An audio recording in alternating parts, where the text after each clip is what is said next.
지난번에 제가 수학 문제집 추천 영상을 찍어서 올렸어요. 이 영상에서 개념서부터 유형서, 기출문제집부터 심화문제집까지 전부 다 추천을 해드렸는데요. 등급대가 낮은 3등급 이하 친구들은 각각의 문제집을 어떻게 풀어야 하는지에 대해서 조금 더 구체적인 설명이 필요할 거예요. 그래서 지금부터 어떻게 효율적으로 문제집을 풀어야 되는지 그 방법을 하나씩 알려드리려고 합니다. 이건 실제로 제가 13년 동안 대치동에서 수학을 가르치면서 제 제자들한테 알려주는 내용이라서 영상을 보시는 분들한테도 반드시 도움이 되실 거라고 확신합니다.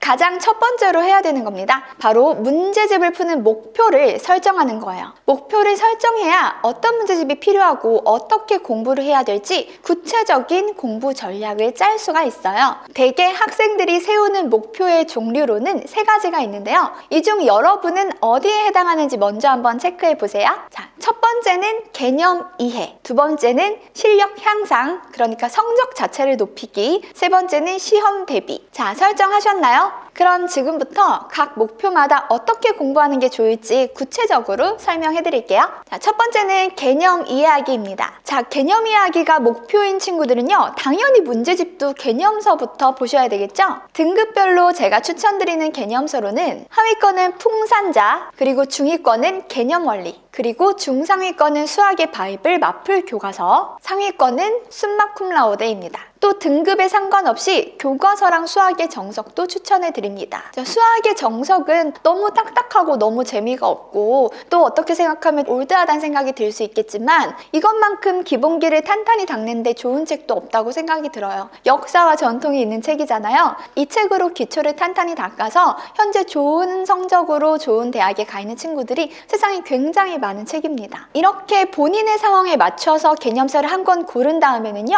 개념서에 있는 내용을 처음부터 꼼꼼하게 공부하면서 그 개념이랑 그 개념을 이용하는 풀이를 잘 이해하고 넘어가는 게 중요해요. 그런데 가끔 이해가 되지 않는다고 한 단원을 몇 주씩 붙잡으면서 천천히 공부하는 친구들이 있는데요. 꼼꼼히 공부한 거랑 천천히 공부하는 거는 진짜 전혀 다른 거예요.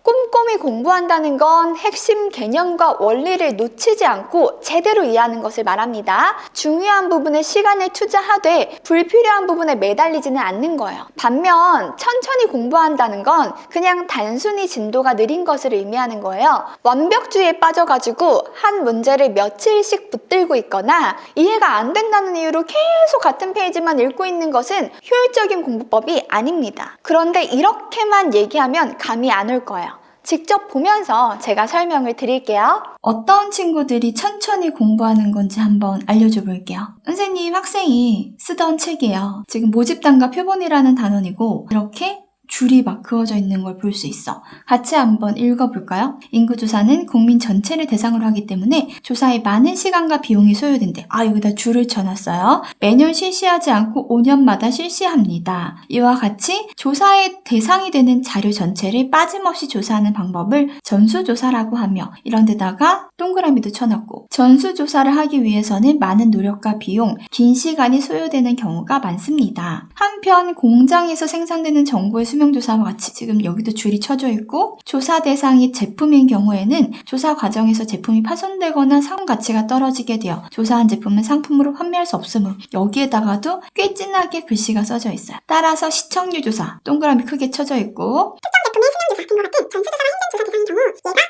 표본조사라고 합니다. 지금 여기까지 읽는데 굉장히 많은 정보가 나왔죠. 이 학생은 이 페이지를 읽기 위해서 여기부터 여기까지 굉장히 초집중을 한 것 같아요. 자, 우리가 공부하는 과목이 무슨 과목이냐면 수학이에요. 수학에서 이 단원에서 중요한 건 모집단이랑 표본집단이라는 단어의 뜻을 정확하게 구분 짓는 거. 그 다음에 전수조사는 말뜻을 정확하게 기억할 필요는 없어. 그러니까 우리가 정의를 외우듯이 조사의 대상이 되는 자료 전체를 빠짐없이 조사하는 방법, 이렇게 다 외울 필요가 없어. 그냥 전수조사, 전부 다 조사, 이 정도만 알고 있으면 되는 거거든요. 근데 천천히 공부하는 친구들은 보면 사실 수학에서 그렇게 중요하지 않은 내용에 동그라미가 막 쳐져 있고요. 수학에서 중요하지 않은 곳에 다 밑줄이 쳐져 있어. 필기도 굉장히 열심히 하죠. 만약에 이 단원을 필기를 한다 그러면 01 모집단의 표본 해서 글씨 쓰고, 또 1단원의 모집단의 표본 쓰고, 또 펜 한번 바꿔가지고 색깔이 바뀌어져 있으니까 전수조사 해가지고 또 이렇게 막 쓰겠죠. 지금 이 페이지 써야 되는 게 표본조사도 있어 보이고요. 통계적 추정, 모집단, 표본, 모집단의 크기, 표본의 크기 전부 다 이렇게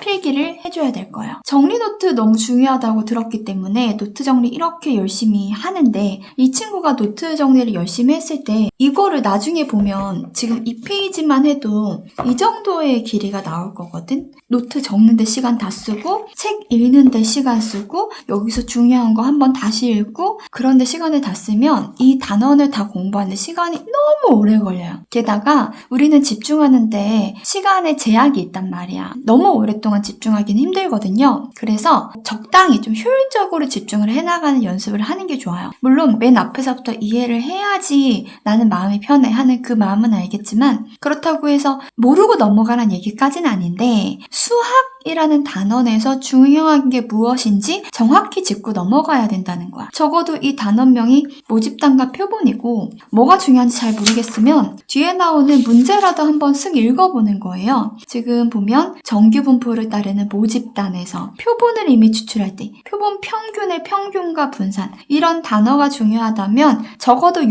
단어만큼은 제대로 내가 여기서 개념을 이해를 한 다음에 그 다음에 문제를 풀어보면 되겠다. 이 정도의 계획을 잡아보세요. 일단 수학은 혼자 공부하기 어려운 과목인 건 맞는 것 같아. 선생님도 예전에 개념서를 혼자 공부하다가 많이 지쳤거든요. 왜냐하면 나도 뭐가 중요한지 잘 모르니까. 그래서 개념을 공부할 때 선생님의 도움을 받으면 이 단원에서 무엇이 어떻게 중요하고 왜 그런지 보다 효율적으로 빠르게 배울 수가 있기 때문에 느린 친구들은 특히 더 혼자 하기보다는 선생님의 도움을 받아주면 도움이 많이 될 거예요. 그리고 노트 정리도 아까 이렇게 길게 하면요, 내일 또 보고 모레 또 보고 그 다음날 또 볼 때 하나도 눈에 안 읽혀. 기억해야 될 게 너무 많기 때문에요. 이 단원에서 중요한 거, 뭘 적어야 될지 모르겠으면 지금 적지 마. 지금 적지 말고 문제를 먼저 풀고요.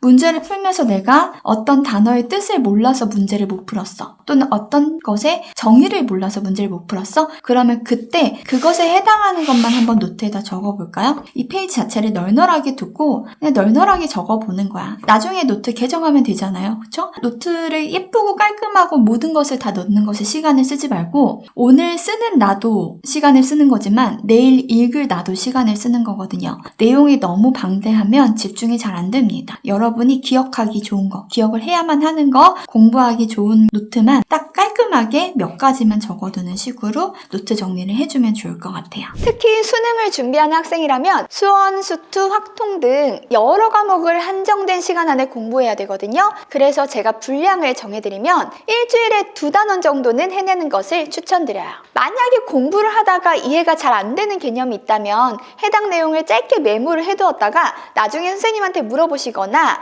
유튜브에 찾아보는 것도 좋은 방법입니다. 다른 설명을 들으면 갑자기 이해가 되는 경우도 많거든요. 이렇게 어려운 부분을 효율적으로 해결하면서 진도를 꾸준히 나가는 것이 중요합니다. 그리고 개념서를 공부하면서 암기해야 하는 것들은 정리 노트에 짧고 굵게 필기를 해주세요. 이건 제가 이 영상에서 자세하게 설명했으니까 꼭 참고해 보시고요. 문제집의 개념 파트를 그대로 노트에 복부 타듯이 작성하시는 것은 정말 시간 낭비예요. 노트 정리의 목적은 내가 나중에 다시 복습하려고 보는 거죠. 오늘 배운 걸 내일이면 까먹을 나를 위해서 메모를 적어두는 거거든요. 딱 봤을 때 딱 핵심이 떠오를 수 있도록 간결하게만 적어놓는 게 좋습니다. 그리고 까먹지 않게 매일 10분 정도 정리 노트에 적어놓은 내용들을 모두 복습해주세요. 짧고 굵게 적어서 매일 부담 없이 보는 게 포인트입니다. 자, 그 다음으로는 실력 향상이 목표인 친구들이에요. 이 친구들은요, 이미 기본 개념은 어느 정도 이해를 하고 있는 상황이라서 유형서를 풀면서 실력을 높여야 됩니다. 제가 추천하는 유형서로는 베이직센, 라이트센, RPM, 센비, 어삼시사 플러스, 마플 시너지가 있어요. 여기서 문제집의 선택 기준은 내가 한 단원당 3시간 이내로 풀 수 있는 난이도의 교재로 선택하시는 게 좋거든요. 주변 친구들이 모두 다 센을 푼다고 해서 여러분도 센을 고집할 필요는 없습니다. 센 한 단원을 6시간 동안 풀고서 절반밖에 안 맞고 오답은 다 할 수가 없는 경우, 라이트 센 한 단원을 3시간 동안 풀고 80%를 맞고 남아있는 20%의 오답을 다 한 경우 중에 중에서 누가 성장을 했을까요? 당연히 후자가 결과적으로 성장을 했다고 볼 수 있거든요. 그리고 문제를 풀고 오답을 정리할 때는요, 실행 가능한 수준으로 잡는 게 좋습니다. 예를 들어서 30문제를 풀었는데 10문제를 틀렸다고 해볼게요. 이때 10문제 모두를 오답하려고 하면 눈앞이 깜깜하고 일단 하기가 싫어집니다. 그럴 때는 이렇게 한번 해보세요. 오늘은 틀린 문제 10문제 중에서 5문제만 오답을 정리하는 거예요. 그 다음에 내일은 새로운 30문제를 또 풀고요. 또 10문제를 틀렸다면 이제 15문제가 남았잖아요. 오늘의 새 오답 10문제, 그리고 어제 미뤘던 5문제, 총 15문제 중에서 가장 중요하거나 딱 봤을 때 해결하기 쉬운 문제부터 8문제 정도만 오답을 정리하는 거예요. 오답 정리 방법은 뒤에서 더 자세히 설명을 드릴게요. 세 번째는 시험 대비가 목표인 친구들입니다. 자, 이 친구들은 수능을 준비하는 친구들이겠죠. 이 친구들은 기출문제집을 풀면서 실전 대비를 해야 됩니다. 기출문제집으로는 짱 중요한 유형, 그리고 N기출 3점 집중, N기출 4점 집중, 마플 기출 총정리, 자해스토리, 마더텅 이런 것들을 추천하고요. 자, 첫 번째는 시간 제한을 두고 실전처럼 문제를 풀어봅니다. 이건 너무 당연한 얘기죠? 그런데 학생들 중에는 선생님 저는 평소에는 시간이 하나도 부족하지가 않은데 꼭 시험을 볼 때 되면 뭔가 시간이 부족해요. 이런 친구들도 있고요. 저는 원래 느려서 빨리 못 풀어요 하는 친구들이 있어요. 또는 저는 원래 침착한 성격이라 문제도 침착하게 푸는 게 잘 맞습니다. 뭐 이런 친구들도 있고요. 자, 그러면 제가 질문을 한번 해볼게요. 여러분, 1+1이 뭐예요? 자, 이거 지금 답하는데 머뭇거린 친구들 있나요? 없죠? 자, 이것처럼 원래 느린 사람은 없습니다. 선생님이 지금 얘기하는 건 막 엄청 어려운 문제를 빠르게 풀란 얘기가 아니고요. 쉬운 문제, 그러니까 1+1처럼 쉬운 문제 있잖아요. 우리 모의고사에도 앞에 2, 3점짜리는 쉬운 문제에 해당하는 건데 그 부분은 빠르게 풀었으면 좋겠다는 거예요. 여러분이 쉬운 문제를 푸는데도 불구하고 느린 이유는 빨라질 만큼 연습을 충분하게 안 했기 때문입니다.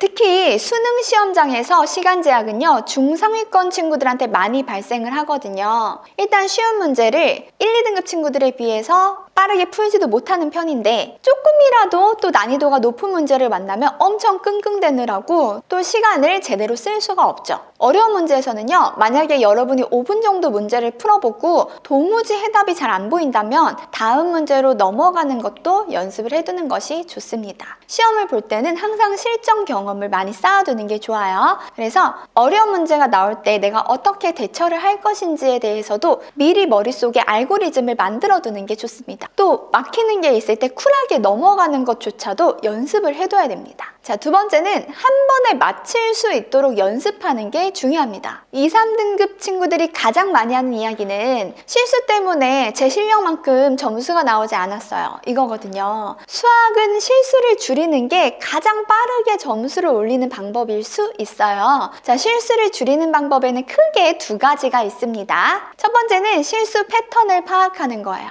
무의식적으로 계속 실수하는 친구들이 많아요. 어머 실수했네 하고 성격 좋게 넘어가지 마시고요. 어떤 실수를 했는지 꼼꼼하고 정확하게 파악을 하고 스트레스를 좀 받으셔야 돼요. 효과적인 방법은 정리 노트 맨 앞장에 실수한 이유를 구체적으로 적어보는 겁니다. 누적해서 체크표를 해보면 자신이 반복적으로 하는 실수 패턴을 발견하실 거예요. 이렇게 패턴을 파악하면 실수를 효과적으로 줄일 수가 있어요. 두 번째는 충분한 문제풀이 연습입니다. 제 학생 중에 1년 내내 4등급에 머물던 친구가 있었어요. 질문 퀄리티도 너무 좋고 정말 열심히 공부하는 학생인데 매 수업 모의 테스트에서 점수가 좋지 않은 거예요. 그래서 얘가 잘하는 애인데 분명히 실력은 좋은 것 같은데 왜 시험만 봤다 하면 점수가 이 모양일까 해서 같이 엄청 열심히 원인을 찾아봤어요. 그랬더니 모든 문제가 실수 때문이더라고요. 그럼 실수가 이미 습관이 되어버린 상태인 거예요. 이 실수 습관을 고치기 위해서 우리는 정말 여러 방법을 시도했고요. 결국에는 이 친구는 1등급을 받아서 고려대 경영학과에 합격했습니다. 이 학생이 이야기하는 저랑 같이 해봤던 여러 가지 방법 중에서 가장 효과적이었던 실수 줄이기 방법은 바로 충분한 문제풀이 연습이라고 공부라고 하더라고요. 시험장은 우리한테 굉장히 낯설고 긴장감이 흐르는 공간입니다. 그런데 문제를 많이 풀다 보니까 풀이나 과정이 자연스러워지고 익숙해져서 긴장이 된 상황에서도 실수 없이 문제를 해결할 수 있게 된 거예요. 수학 1등급들도 이 감각을 잃지 않기 위해서 매일 꾸준히 수학 공부를 하거든요. 1등급 공부하는 거 보면 정말 연습밖에 답이 없습니다.